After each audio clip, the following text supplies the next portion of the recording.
ඔබට අද දකින්න ලැබුණ නිවේදනය තුළ අප කිසියම් කරුණක් පිළිබඳව කතා කරනවායි කියලා දැනගන්නට ලැබෙන්නේ නැති.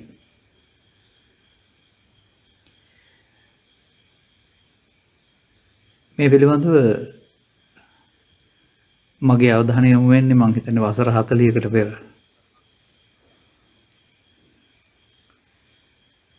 මේ කාරණේ පිළිබඳව 2013 පටන් මා ඇසුරු කරන හිතවතුන් විශේෂයෙන්ම විසාක ජයවර්ධන මහත්මිය ඇතුළු දන්නවා හොඳටම. නමුත් වර්තමානයේ එකතු වෙලා ඉන්න තරුණ පරම්පරාවට මේ පවතින ගැටලුව निराකරණය කරන්න ඕන කියන එක තමයි මගේ කල්පනාව. අපිට මේ ළමා කාලේ ඉඳලා ඉගෙන ගන්න පාලිය තුළ සිංහලට පාඩම් වෙන විදිහක් තියෙනවා. ධම්මංච බික්කු සංඝංච කියලා තමයි පාලියෙන් තියෙන්නේ. බුදුන්ද ධර්මයාද සංඝයා ධර්මයේද සංඝයාද සරණ යාම කියලා තමයි සිංහලට පරිවර්තනය කරලා තියෙන්නේ. තිරුවන් සරණ කියලා ඉගෙන ගන්න එකෙත් බුදුන් බුදුරජාණන් වහන්සේ ධර්මයේ ධර්ම රත්නේ සංඝයා සංඝ රත්නේ කියලා තමයි අපි ඉගෙන ගත්තේ. මෙතන තමයි අපි ඉන්නේ. මොකටද තිරුවන්? සරණ කියන්නේ පිහිට. සංසාරයේ කියන එකේ දුක්ඛයක් තියෙනවා. මේකෙන් මිදෙන්න තමයි තිරුවන් සරණ යන්න ඕන. එනද වෙන වැඩකට නෙවෙයි. අපට කුඹරක් වැඩ කරන්න ඕන නම් උදැල්ල සරණ වෙනවා. ටවුන් එකට යන්න ඕන නම් බයිසිකලේ නැත්තම් වාහනේ සරණ වෙනවා. එහෙමනේ සරණ කියන එකේ තේරුම. ගෙදරකට නම් සරණ, ගේකට නම් ගෙදර සරණ දෙන්නේ වඩු වාස්සුන් නැහැ නිසා බෙදරේ වාස්සුන් නැහැ. සරණ කියන එකේ තේරුම ඒකනේ. ඒ වගේ සසර දුකින් මිදීම සඳහා තථාගතයන් වහන්සේ පැහැදිලි කළා වූ දෙයක් තමයි මේ රත්නත්‍රය කියලා කියන්නේ. ඒ තිරුවන් සරණ එතකොට භික්ෂු භික්ෂුණී උපාසක උපාසිකා බෙදෙන තුර හැමෝටම සරණ කරගන්න ඕන කාරණයක්. නමුත් අපි එහෙම බලන්නේ නැහැ ඒක. අපි බුද්ධ කියන එකට පිළිමයක් හරි පුදුලයක් හරි ගන්නවා, එතනින් එහාට හොයන්නේ නැහැ. ධර්ම කියන එක ධර්මයේ කියලා ගන්නවා. මොනවද කියන්න දන්නේ නැහැ. ධර්මයේ ඉතින් බණ පොත වෙන්න පුළුවන්. සංඝ කියන එකට හාමුදුරුවෝ කියලා ගන්නවා. සංඝයාගේ සරණ කියලා කියනවා. එතකොට දැන් ගිහි සමාජයට හරි පැවිදි අයට කාගේ සරණ? තවත් හාමුදුරුවෝ කෙනෙකුගේ සරණ කියලාද කියන්නේ එන්නේ එතකොට. නමුත් අත්තදීප සූත්‍රවල අත්තදීප කියන්නේ තමන් ආලෝකයක් තමන් දෙවිනක් කරගන්නවා කියන අර්ථයේ තමන් දිවිනක් කරගන්න වාසය කරන්න තමන් සරණ යන්න කවුරුවත් සරණ යන්න එපා. ධම්ම සරණ අනඤ්‍ය සරණ. ධර්මයේ සරණ යන්න කාගේවත් සරණ යන්න එපා. මේ බුද්ධ වචන ගැටෙන්න බෑ කොහෙවත්. එහෙනම් කාගේවත් සරණක් ලැබෙන්න බෑ මේකේ. නමුත් අපි සංඝයාගේ සරණ කියලා එහෙම කරන්නේ. වර්තමාන විවාහාරය තුළ ඇඳුම තුළ තමයි අපි මේ සමාජය බෙදන්නේ. ගිහි පාට ඇඳුම් අඳින, ගෙදර ඉන්න, කෙස් වවන, පැවිදි මේ මගේ පාටට අදාළ ඇඳුම් අඳින කෙස් කපලා ඉන්න. තව පොයේ දවසට උනන සුදු ඇඳුම් අඳින. එහෙමයි අපි ගිහි පැවිදි කියන එක කරන්නේ. මේක ඇඳුමෙන් ගිහි පැවිදි වෙනස් කිරීමක්. නමුත් මේකේ තියෙනවා මේ සංඝ පදයට පොඩි වෙනස්කම් ටිකක් තියෙනවා. මහා සංඝ රත්නය, සම්මුති මහා සංඝ රත්නය, ආර්ය සංඝ රත්නය, භික්ෂුණී සංඝයා එහෙම කියලා කතා කරනවා. එතකොට මට මගේ ඔය අවුරුදු 15 20 25 කාලේ තමයි මේ වචනේ ඉස්සරවම ඇහෙන්නේ. නිවස්වල පවත්වන ධර්ම දේශනාව නෙමෙයි දානවලදී දානය සඳහා ආර්ය මහා සංඝරත්නය වෙනුවට සම්මුති මහා සංඝරත්නය වැඩම කරවාගෙන මහා සංඝරත්නය වැඩම කරවාගෙන වෙනුවට මොකද්ද කියන්න දන්නේ නැහැ. මෙහෙම එකක් කියවෙනවා. නමුත්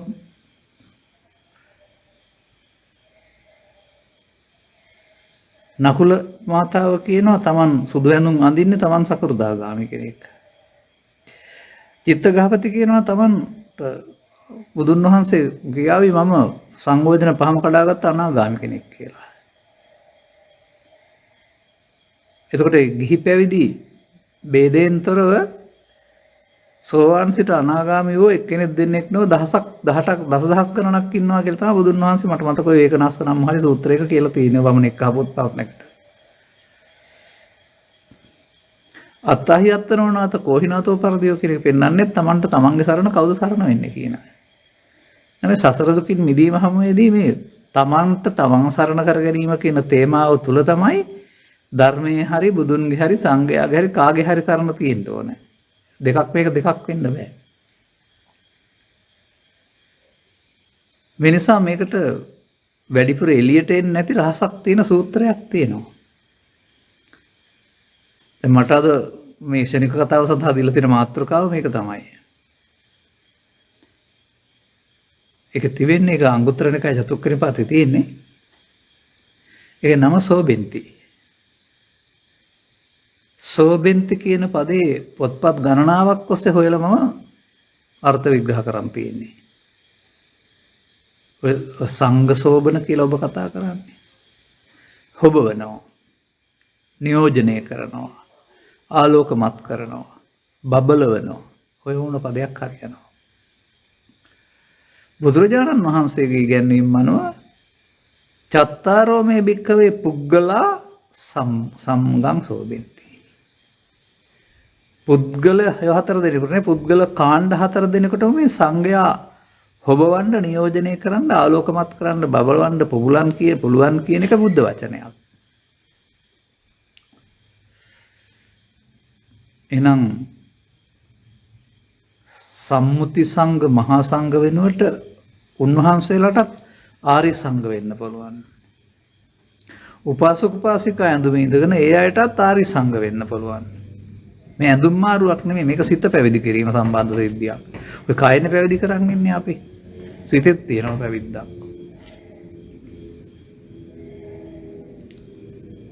ඒ නිසා අපි මේ සමාජයට ඒකයි ඔය ඔක්කොම වහන කරන්න බණ කියන්නේ නැත්තේ. කැමති කෙනෙක් නැත්තම් ඒ සඳහා සසුනේ බර දරන්න හෝ කැමති කෙනෙකුට ඉරදිල්ල අනිත් අයට අම්මා තාත්තා දරුවන් රැකගෙන සමාජ යුතුකම් ඉටු කරගෙන ආර්ථිකයේ බිඳුවට බස්සන්නේ නැති තමන්ගේ වැඩ කටයුතු කරගන්න ගමන් අනුගමනය කරන්න පුළුවන් පිළිවෙතක් මේක තියෙනවායි කියලා අපි කියන්නේ ඒක ඉදක් තිබුණ නිසා. මේ සංඝ භාවයට පත් වීම සඳහා ඇඳුම් මාරුවට වඩා කිසියම් අවබෝධයක පිළිසරණ තිබෙන බව. කවුද 4 දෙනා? පුග්ගලා කියලා අපන පෙන්නන්න ඊට පස්සේ මේ සූත්‍රය වෙනමත් පෙන්නනවා මේකට. එතකොට අර ඒකේ කාරණා තියෙනවා මෙන්න මෙහෙම. චත්තාරෝ මේ භික්ඛවේ පුද්ගලයෝ කණ්ඩායම් 4ක් වචන 6ක් තියෙනවා හැබැයි.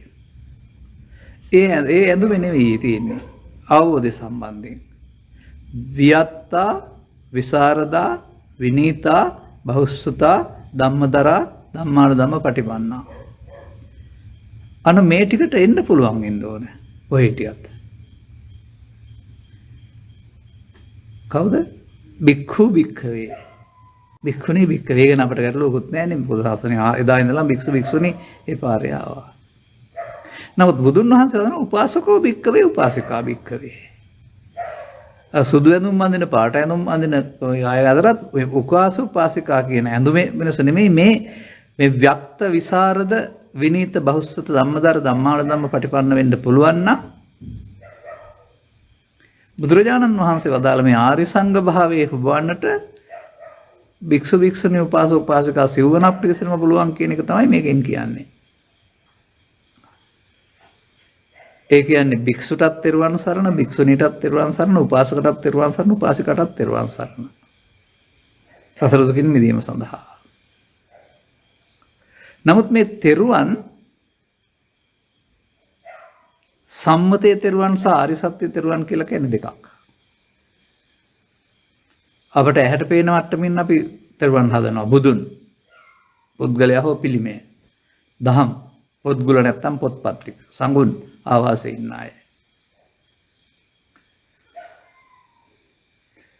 ආචාර්ය හිමියන් 2005-10 කාලෙක වෙන්නේ ඇති කරපු ප්‍රකාශයක් සම්බන්ධ පොතක් ලංකාවේ තියෙනවා.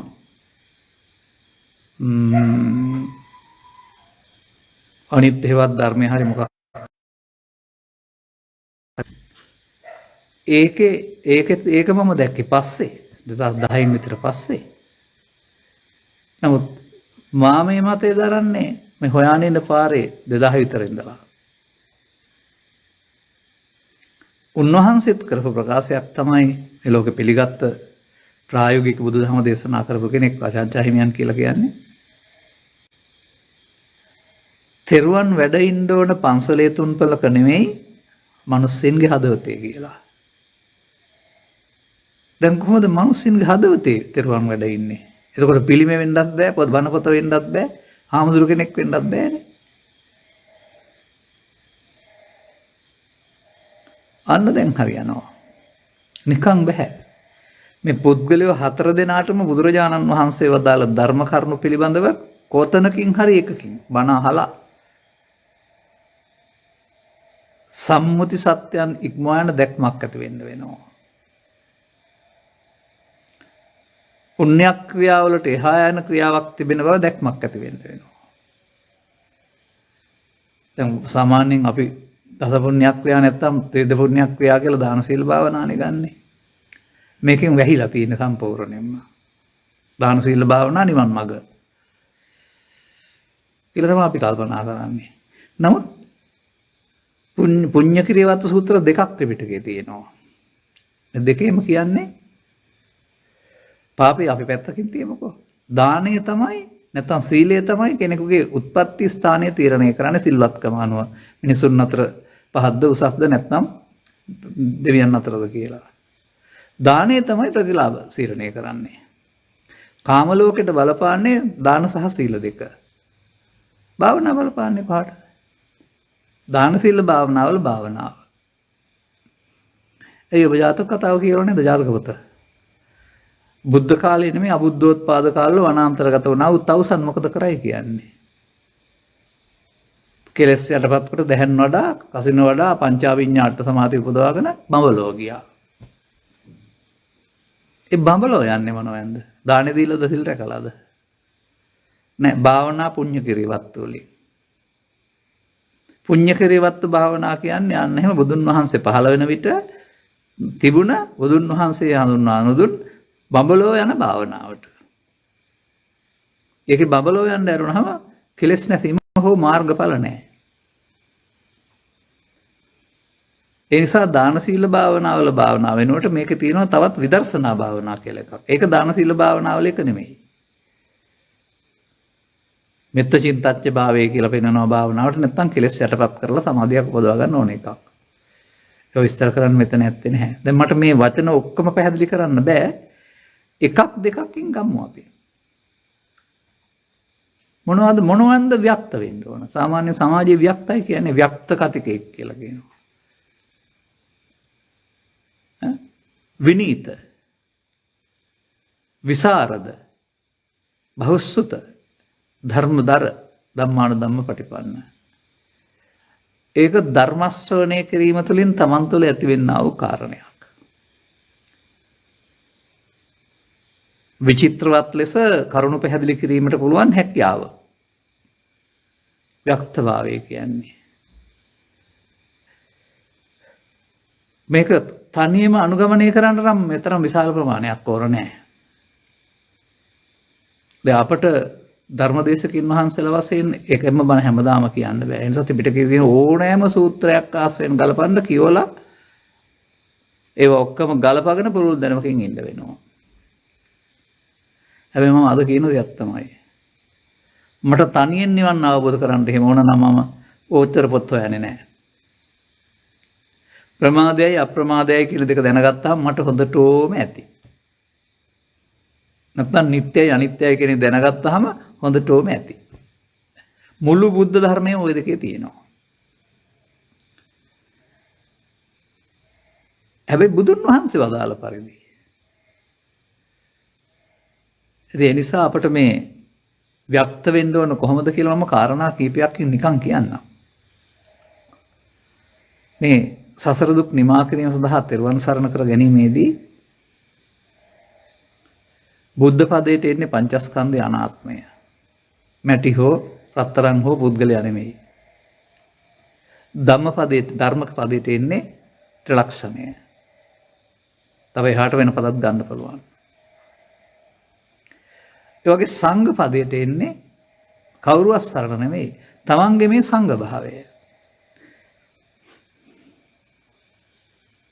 එතකොට ඒකට සංඝ භාවයට පත්වීම කියලා කියන්නේ මේකේ සෝවාන් වීම. ඊට පස්සේ තමයි ආරි සංඝ රත්නය කියලා කියන්නේ. අට්ඨපුරිස පුද්ගලයා කියලා කියන්නේ. ඒ අට්ඨපුරිස පුද්ගලයා කියන සංඝ රත්නයේ ගුණවලදී එක මහාන වෙලාම ඉන්නවා කියලා තියෙනවද? සෝවාන් මාර්ගඵල සකෘදාගාමී මාර්ග නාගාමී මාර්ගඵල ඉහත් පහළ. ස්ත්‍රී හෝ පුරුෂ හෝ ගිහි හෝ පැවිදි. ඉතින් ඒ ගාතාවෙත් එහෙනම් ඒකනේ කියලා සංඝ රත්නය කියලා. එතකොට ඒක ඇඳුමේ එකක් නෙවෙයි චින්තනයේ වෙනසක්. හැබැයි මේ ලෝක සම්මුතියින් ගරහන්න එහෙම එපා මේ ඉගෙනගෙන. මොකද ඒක අනාගාමී වූ චිත්තගහපතිතුමා පවා සංඝයා මැදට ඇවිදින් වාඩි වෙන්නේ බිම. උන්වහන්සේලා අඳන්න දෙයක් අහපුවම ඔබ වහන්සේලාගේ අවසර තියෙනවා නම් මං කියන්නම් කිව්වරම මමයි දන්නේ උඹලා දන්නේ නැහැ කියලා එහෙම නැහැ. ආරි සංඝ රත්නය යටපත් වූ සමාජයක මහා සංඝ රත්නය තමයි සසුන පවත්තන ඉන්නේ. ඒ උන්වහන්සේලා කරපු කාර්යභාරය විශාලයි. මොකද ඔය මටත් මතකයි මගේ තරුණ කාලේ ඔය බණ තේරෙනකොට නිකන් සමාජයේ තියෙන අඩුපාඩු උපහාසයෙන් බලන්න පුරුදු වුණා. ඇද්දපළු දකින්න. ඒක නෙමෙයි කරන්න ඕන. කවුරුවත් අපහාසයට ලක් කරන්නේ නෙමෙයි මේක කරන්න ඕන. අපි තේරුම් ගන්න. එහෙනම් ඔබට මොනවද ව්‍යක්ත වෙන්න ඕන? ව්‍යක්ත වෙන්න ඕන කාරණාවම කියන්න. ඔබ පංචස්කන්ධය පංච උපාදානස්කන්ධය කියන එක නිරවුල්ව තෝරා ගන්න පුළුවන්කම තියෙන්න වෙනවා. හොඳම ව්‍යක්ත භාවයක් මේක. පොත උගන්වන පරිදි පාසල උගන්වන පරිදි දහම්පාසල උගන්වන පරිදි නෙමෙයි. තථාගතයන් වහන්සේ උගන්වා දාල පරිදි අප තුළ සිදුවෙන මේ ක්‍රියාකලාපය. අප තුළ විතරක් නෙමෙයි අපේ ඇස තුළ, කන තුළ, නාසය තුළ, දිව තුළ, කය තුළ, සිත තුළ. එහෙම දොරවල් හය තුළ සිදුවෙන පංචස්කන්ධ ක්‍රියාදාමයක් ගැන මේ රටේ තාමත් කතා කරන්නේ නැහැ බොහෝ දෙනෙක්. එහෙනම් පංචස්කන්ධ කියන ධර්මතාවයේ තථාගත නිර්වචනය අපට වැරදි නම් එතනින් එහාට ලියන්න කියන්න කතා කරන්න පාඩම් කරන්න ඇරුණාම අර මාර්ගඵල පිළිබඳ සංඝ භාවයට යන්න හම්බ වෙන්නේ නැහැ. කාටවත්ම. භික්ෂුන්ටත් බෑ, භික්ෂුණීන්ටත් බෑ, උපාසකටත් බෑ, උපාසිකාවටත් බෑ. ඒ අර තෙරුවන් ගොඩට ආපුවම තමයි ඔය තෙරුවන් සරණ යාමක් උඩින් හදාගෙන අනාගත බුදුහාමුදුරුවෝ වෙනකල් ඉන්න උනේ ඔය තෙරුවන් සරණ යන්න නැත්නම් නිවන් දකින්න ඔය ධර්මයේ වරද්දාගත්ත හින්දා තමයි වෙන මොකක්වත් නෙවෙයි. සමස්ත සමාජයම ඊට පස්සේ අනාගත බුදුන් දකින්න යන්න සසර හදන බුද්ධ ආගමකටපත් වුණා. මම නම් දකින්නේ බුදුදහම කියන්නේ සසර හදන එකක් නෙවෙයි. සසර හදනවා හැමෝම. අන්‍ය ආගමිකයෝ මේ ලෝකෙ උපන් මිනිස්සු හැමෝම වර්තමාන මොහොතේ කරන වැඩත් නිසා අනාගතේ සසර හදනවා. හදාගත්තු සසරකට යනවා. පවෙන් සසර හදන්න පුළුවන්, පව උපාදානෙන්. පින් උපාදානෙන් සසර හදන්න පුළුවන්. ධාන උපාදානෙන් සසර හදන්න පුළුවන්. මම දකින්නේ බුදුරජාණන් වහන්සේලා දේශනා කරලා තියෙන වර්තමාන මොහොත සසර හදන එකෙන් මිදෙන්න. අන්නේ මිදෙන්න තේරුම් ගත්ත පුද්ගලයාට තමයි මේ ආරි සංඝ කියලා කියන්නේ. සසර හදන අයට නෙමෙයි. සසර හදන්න නැතුව ඉන්න ඕන. එහෙනම් ඔබට මේ පංචස්කන්ධ කියන ධර්මතාවය මොන පොත්වල මොනතරම් බොරු වැරදි තිබුණත් ඔබ ළඟ සිදු වෙන්නේ මේක කියලා තේරුණාම ඒක ඇත්ත කියලා පිළිගන්න කොන්ද හයිය තියෙන්න ඕන. එහෙනම් ඒකට එහෙම නැත්නම් ත්‍රිලක්ෂණය. ත්‍රිලක්ෂණය කියවම කෙස් අනිත්‍යයි, ලොම් අනිත්‍යයි, වදපිටි අනිත්‍යයි, මල් පරවෙන එක අනිත්‍යයි නෙවෙයි. සියලු සංස්කාරයන්ගේ අනිදුක්ඛ අනාත්ම ලක්ෂණය සහ නිත්‍ය සුඛාත්ම ලක්ෂණය. ඒවා සංස්කාරවල තියෙන දෙයක්. ඒ සංස්කාර කියන්නේ මේ බාහිර දේවල් නෙවෙයි. සංස්කාර කියන්නේ සත්‍ය අපාය දිව්‍ය ලෝකේ බ්‍රහ්ම ලෝකේ ඇවිද්දවන කාරණා ටිකට. එහෙම නැත්නම් අපුඤ්ඤාවි සංකාර, පුඤ්ඤාවි සංකාර, අනිජ්ජාවි සංකාර. පව් වලට, පින් වලට, ධාන වලට. ඒවා තමයි සංකාර කියන්නේ. ඒ සංඛාර නිට්ටයයි කියන්නේ මොකද්ද? අනිත්‍ය වශයෙන් බලනවා කියන්නේ මොකද්ද කියන එක පිළිබඳව. එහෙමත් නැත්නම් තියෙනවා මරණ සති කියලා එකක්. මේ සමාජයේ ඔක්කොම මොකද කියන්නේ? කවදා හරි මැරෙනවා කියලා අද මෙනෙහි කරනලු. ඔන්න මරණ සතිය. ඉතින් අද හිත හිතා ඉන්න මැරුණාම මැරෙන මොහොතේ ඔක සිහි කරන්න පුළුවන්ද කාටවත්? නෑ, එක සැරේ මැරෙන්නේ. ඒක සිහි කරන්න බෑ. මරණ සති කියන පදේ මේ රටේට වරද්දලා උගන්වලා තියෙන්නේ. ඔය ဒုတိ ය මරණ සති සූත්‍රය මම කියවලා බලලා දෙකම කියවලා බලලා තමයි මනත් කියලා තියෙනවා. ඒකේ මොකද්ද කියලා තියෙන්නේ? ඒක කියලා තියෙන්නේ මම මේ පෙන්වන්නේ ව්‍යක්ත වෙන හැටි. මතක තියා ව්‍යක්ත විසරද වෙන හැටි. කාලී ඉක්ම වෙනකල්. ඒක කියනවා කාලය තුල හොර ගෝනිස්සකුගෙන් හිකනලෙකුගෙන් වාතය කිපීමකින් ආහාර අජීර්ණයකින් දවල් කල හෝ රැ කල අපේ මරණය සිද්ධ වෙන්න පුළුවන් කොයි වෙලේ හරි. ඇත්තනේ කතාව. ඒ මරණය සිදු වෙන වෙලාවට අකුසලයක් හිතට આવොත් පරලෝ යහපත වෙන්නේ නැහැ. එහෙනම් අකුසලයක් නොෙන්න මරණ සතිය වඩන්න කියලා තියෙන්නේ.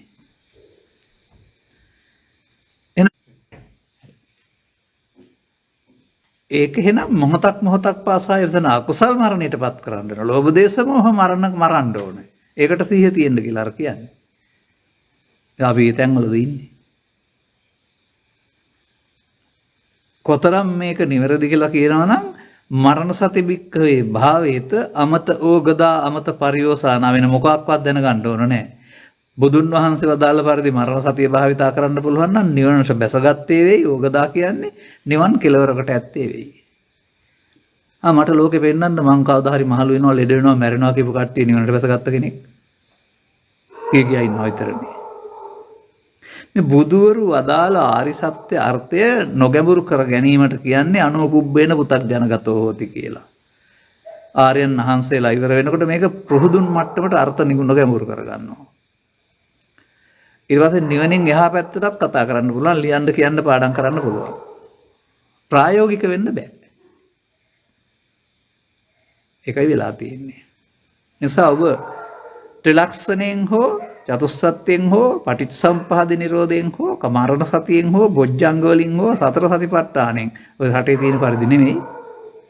මේ සිද්ධියට අවතීර්ණ වෙන්න ඕන කොහොමද පිළිබඳව ව්‍යක්ත භාවයක්ලා එකකින් ඇති.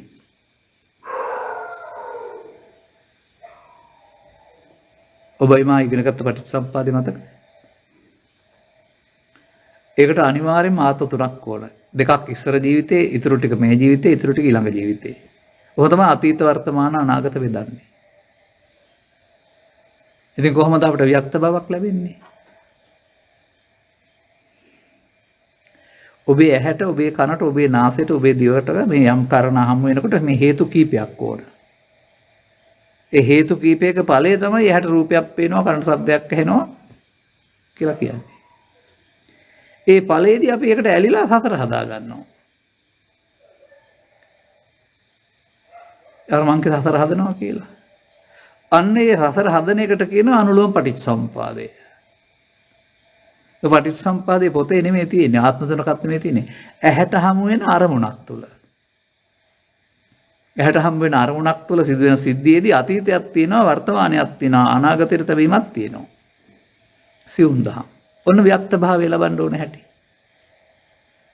ඒ ඔක්කොම තේරුම් ගන්න ඔබට කාලයක් නැහැ. ඔබ වගකීම් දරන්නන්නේ.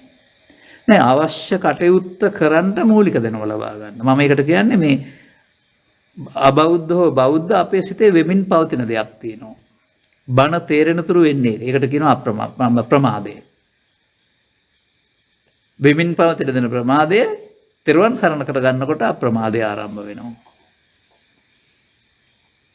විසරද කියන්නේ විසරද සංගීතෙම විසරද කියලා කියන්නේ. ඉස්කෝලේ ගිහින් සාරිගම පාඩම් කරුවාට විසරද වෙන්නේ නැහනේ. ඒ පිළිබඳ ප්‍රවීණත්වයක් ලබන්න වෙනවා. චතුරු වෛසාරද්දතාවය එහෙම කියලා ඔකෙත් වෙනවා. දැන් බුදුන් වහන්සේගේ චරිතය ආරම්භ වෙලොත් මම දකිනවා ලෝකෙ මොකවත් ඉතුරු වෙලා හැම නෑ ආයේ. බණ කියන්නේ. ලෝකේ තියෙන හැම දෙයක්ම උපමාවට අරන් තියෙනවා. අහස, මුහුද, වැලි, වලාකුළු, ඉර, හඳ, පර්වත, කැලේ, කඟ වේන, ගැරඬිය, බිත්තර, කුකුල් බිත්තර රැකීම මොන දෙයක්. ඒ හැම එකකම සිද්ධිය අපේ සිතේ සිදුවෙන ප්‍රමාදයට හෝ අප්‍රමාදයට ගලපන එක තමයි කරලා තියෙන්නේ.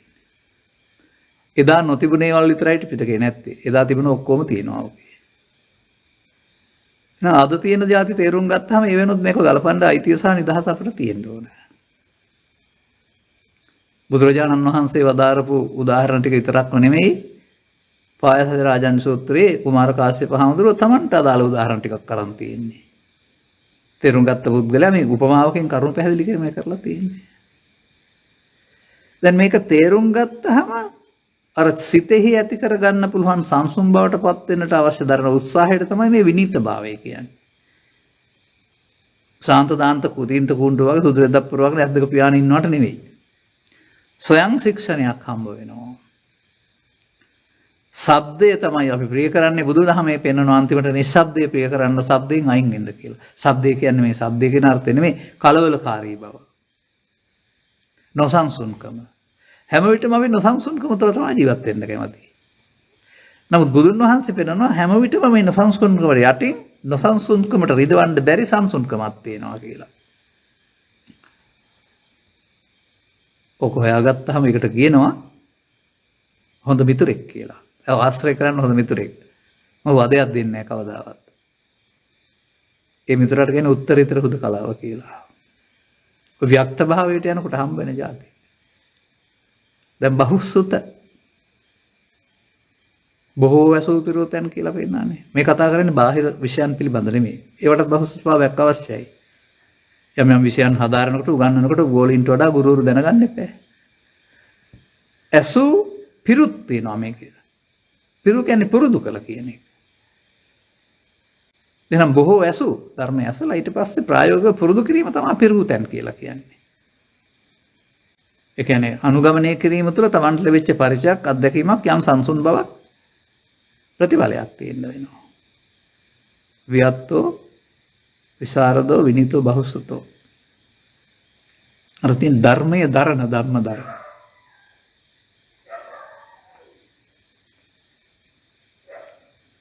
ධර්මයේ දරණ කියන්නේ මොනවා හරි ඔළුවේ තියන් ඉන්නවා කියන එක නෙවෙයි.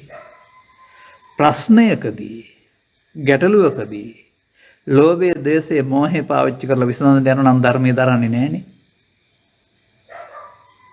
ධර්මයේ දරන්නේ අනිත් අනාත්මය වලන කෙනා. ධර්මයේ දරන්නේ මේ මොහොත හේතු ඉතුරු නොකර අවසන් කරන්න නිර්වශේෂ නිරෝධය තේරුම් ගත්ත කෙනා. අනිත් අය ධර්ම දරන්නේ මේ ලෝභ දර, දේශ දර, මෝහ දර. තව එකක් තියෙනවා ධම්මානුධම්ම පටිපන්න. මේ ක්‍රමික පියවරකට පැමිණි කියන එක මේකේ පෙන්නන්නේ. ඔබ කියන ස්ටෙප් බයි ස්ටෙප් කියලා. පියවරෙන් පියවර කියලා. මේකට අපි ළඟ තියෙනවා ධම්ම සිද්ධියක්. කොරලෝසු තත්පරෙන් තත්පරයට යනවා වගේ කටුව අපේ මේ ජීවිතේ තත්පරෙන් තත්පරේ ගෙවෙන්නේ. ඇසෙන් හෝ කනෙන් හෝ නාසයෙන් හෝ දිවෙන් හෝ කයින් නැත්නම් සිතින් එන අරමුණක් ඔස්සේ තමයි අපි යන්නේ. මේ අරමුණු හයට සහ හම් වෙන දරවල් හයට තමයි සියල්ල කියලා දේශනා කරලා තියෙන්නේ. මේ සියල්ල දැනගන්න ඕන. එතකොට සියල්ලේ අභ්‍යන්තරය ඇහෙන් ගත්තත්, කනෙන් ගත්තත්, නාසයෙන් ගත්තත්, දිවෙන් ගත්තත්, සිතෙන් ආවත් ස්කන්ධ පහක ඉපදීම මැරීම. ඒකට ධම්ම කියනවා. ඒක නැතකොට තව ස්කන්ධ පහක් හට ගන්නවා. ඒකට අනුධම්ම කියනවා. මේ ස්කන්ධ පහෙන් පහට මගේ ආත්ම කොට ගැනීමෙන් ධම්මානුධම්ම ප්‍රතිපදාවක නෙමෙයි සතර යවන ප්‍රතිපදාවක යන්නේ. භවගාමී ප්‍රතිපදාවක. ඒක නවත්තන්න මේ මොහොත පාවිච්චි කරනකොට තමයි අර අනාගත සසරක් හදන්න නැතුව අවසන් කරනවාට තමයි පෙන්වන්නේ නිරවශේෂ නිරෝධය නැත්නම් සංස්කාරයන්ගේ අනිත්‍යක අනාත්ම බැලීම. දැන් එතකොට ඔහු මේක තේරුම් ගත්ත පුද්ගලයා භික්ෂුව හෝ භික්ෂුණී හෝ උපාසක උපාසිකා දැන් මේ වැඩේ කරනවා. දැන් සංඝ සාරණ කරගන්නවා. ඒ නිසා අපි තේරුම් ගන්න ඕන මේ බුදුරු දේශනා කරපු ධර්ම කැලේට ගිහින් කරන්න දෙන එකක් හරි මහාන වෙලා කරන්න දෙන එකක් හරි කියලා හිතනවා නම් ලොකු වැරැද්දක් ඒක. එහෙම සමාජයක් තිබුණා එදා පහසුයි. අද ඊට වඩා පහසුයි පැවිද්ද මන් දන්නේ හැටියට. මොකද සියලුම කුණු කන්දල් පැවිද්දන්ගේ ඔළුවට දාලා තියෙන්නේ.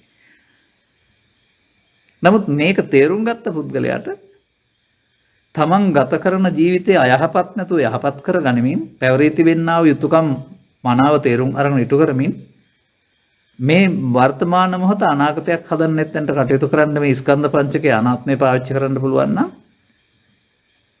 දැන් ඒක තමයි අර සංඝ භාවයටපත් වීම කියලා කියන්නේ.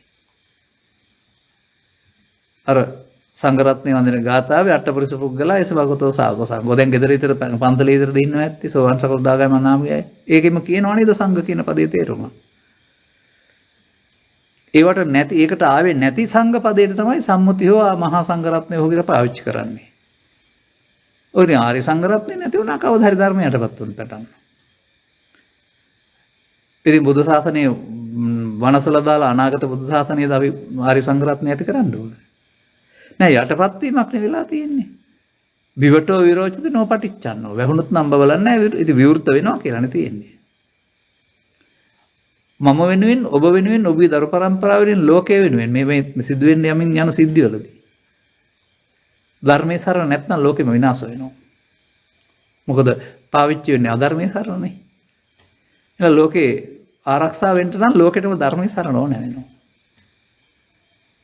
ඒක ලෝකෙට නෙමෙයි සරණ වෙන්නේ මව පෞද්ගලිකව මනුස්සයින්ට. එක එක්කෙනා සරණ කරගන්නකොට තමයි ඒක ක්‍රියාත්මක වෙන්නේ. එනිසා මේ සෝබෙන්ති සූත්‍රය ආශ්‍රයෙන් පෙන්වන්නේ සද්ධර්මය වටහා ගත්ත ඕන කෙනෙකුට භික්ෂු භික්ෂුණී උපාසක උපාසිකා සිව්වණක් පිරිස තුලම මේ සංඝ භාවයටපත් වීමේ ඉඩකඩ බුදුහාමුදුරුවෝ අහුරලා නැහැ. ඒක ඇඳුමේ පරිවර්තනයක් නෙමෙයි. ගිහි බව කියන එකේ තේරුම මම පැහැදිලි කරන්නේ ඔබ පැහැදිලි කරන්නේ සුදු ඇඳුම ගිහි පාට ඇඳුම පැවිදි කියලා. මම කල්පනා මේ ආර්ය සත්‍යයේදී වෘතග්ජන භාවයේ ගිහි ආර්ය භාවයේ පැවිදි. ඔන්න රහස. හිත පැවිදි කරගන්නකොට එහෙනම් ඔවුන් පටිසෝතගාමින් නොවන කෙනෙක්. දැන් ඔවුන් ළඟ මේ කෙලෙස් නැසන සංඝේ සරණ තියෙනවා. කවුරුවත් සරණ වෙනව නෙමෙයි Taman මේ කෙලෙස් නසා ගන්නා වූ සංඝේ සරණින් සතර ගමන කෙලවර කර ගන්නවා. දැන් එතකොට Tamanට Tamanගේ සරණ ධර්මයේ සරණ කරගන්න කවුරුත් සරණ යන්න එපා කියන එකට ගැලපෙනව නේද? ඒ නිසා මේක මට පැයක් දුන්නම් පැයමත් විස්තර කරනවා මම අර වචන වල අර්ථය. මේක කාටවත් රිදවන්න පහර ගහන්න අපහාස කරන්න යොදා ගන්න එපා. ඔබට ඕන නම් තථාගත බුදු පියාණන් වහන්සේගේ සද්ධර්මයේ දැනසීමේ ජීවිතේ ඒක සඳහා ප්‍රවිෂ්ඨ වෙන්න ශක්තියක් කරගන්න. පාසල හෝ දහම් පාසල හෝ ඔබට උගන්වපු බුදු ධර්මයේ මේ සඳහා ප්‍රමාණවත් නැහැ. ඔබට පාඩම් වුණේ වචන ටිකක් විතරයි. මම ওই ඔක්කොම වචන පාඩම් කරලා තියෙනවා ඒ කාලේ. ලියන්න කියන්න පාඩම් කරන්න. නමුත් ඒක දැනීම මේක දැකීම. මේක ප්‍රායෝගික වෙන්න ඕන. ඒ ප්‍රායෝගික වීමේදී තමයි මේ සංඝ භාවයේ සරණ වෙන්නේ. සතර දුකින් මිදෙන්න. ඒ නිසා බුදුන් වහන්සේ වදාළ සෝබෙන්ති සූත්‍රය වර්ධින්න බෑ. අපිට වර්ධින්න පුළුවන් සමාජයට. එයා සෝබෙන්ති සූත්‍රයේ සඳහන් පරිදි ඔබට තෘප්තිමත් සංසුන් ගැටුම් අවම කරගත්ත ජීවිතයක් ඔබ ඉන්න පරිසරය තුළම ඔබේ වගකීම් තුළම ගත කරන්න පුළුවන්. එතකොට ඔබට කාගේවත් සරණ නෙමෙයි ඔබේ සංඝ භාවයේ සරණ සසසුකින් දෙන්න ක්‍රියාත්මක වෙයි. මේවා තේරෙනවට කියනවා ධම්මැස පෑදෙනවායි කියලා. ඊට පස්සේ අනුගමනීය ප්‍රතිපදාවට වැටෙනකොට ආපහු යන අය. සසර හදන අය නෙමෙයි සසර ඉවර කරන අය. සසර ඉවර කරන අමුතකුත් නෙමෙයි දුක් ඉවර කරනවා ඒක තේරුම. දුක් තමන් හදා ගන්නවා ඒව අයින් කරන අය ඔය. එහෙනම් ඉතින් මීට වඩා කාලය ගත යුතුයි කියලා මම හිතන්නේ මට ලැබිච්ච කාලය අවසන් වෙලා තියෙන්නේ. ඔබටත් එහෙනම් ඔබ ඉන්න ඔය යහපත් වගකීම් තුල ඇඳුම මාරු කරන්නේ නැති මේ චිත්තාභ්‍යන්තරේ පරිවර්තනයේ ආරි සංඝ භාවයටපත් වෙන්නට කරුණ අවබෝධ වේවා, හිතක් ඇති වේවා, ඒ තුලින් බුදුසසුන ගොඩගන්න කොටස්කාරයෙක් වෙන්න ලැබේවා කියලා මාත් ප්‍රාර්ථනා කරනවා. මම මේ ගමන යමින් ඉන්නේ. ඔබත් එන්න.